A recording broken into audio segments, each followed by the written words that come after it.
Making sense of pronoun-antecedent agreement in relative clauses. Hello, English language learners. Today, we're going to be exploring a crucial aspect of English grammar that can help your sentences flow more smoothly and sound more natural. We're talking about pronoun-antecedent agreement in relative clauses. If that sounds a little complex, don't worry. We'll break it down together, so by the end of this video, you'll have a solid understanding of it. Before we dive into relative clauses, it's essential to understand what pronouns and antecedents are. A pronoun is a word that takes the place of a noun or a group of words acting as a noun. Examples include he, she, it, they, etc. The antecedent is the word, or words, that the pronoun refers to.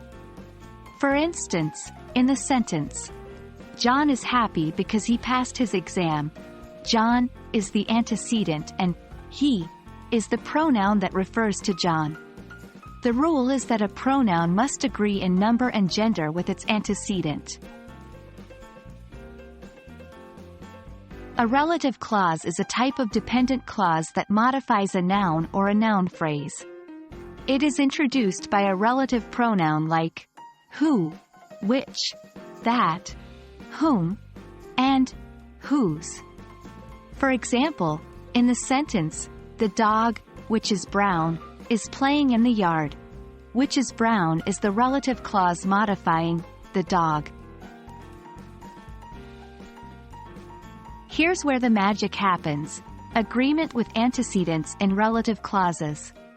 In English, when a pronoun is part of a relative clause, it needs to agree in number and gender with the noun or pronoun to which it refers. This noun or pronoun is the antecedent. Let's consider this example. The teacher, who loves her students, always creates engaging lessons. Here, who is a relative pronoun starting the relative clause, who loves her students, and it refers to the teacher, the antecedent. The pronoun her inside the relative clause also refers to the teacher. They all agree in number, singular, and gender, female.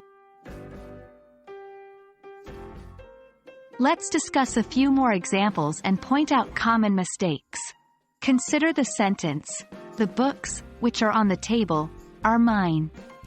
Here, which is the relative pronoun, the books is the antecedent, and are agrees in number, plural, with the books. A common mistake might be, the book, which are on the table, is mine. This is incorrect because which refers to the singular, the book, so it should be which is. Remember, the key to mastering pronoun-antecedent agreement in relative clauses is practice. The more you practice, the more natural it will become. Well, that brings us to the end of our journey into pronoun-antecedent agreement in relative clauses. Remember, understanding and using this concept will make your English writing and speaking much more fluent and accurate.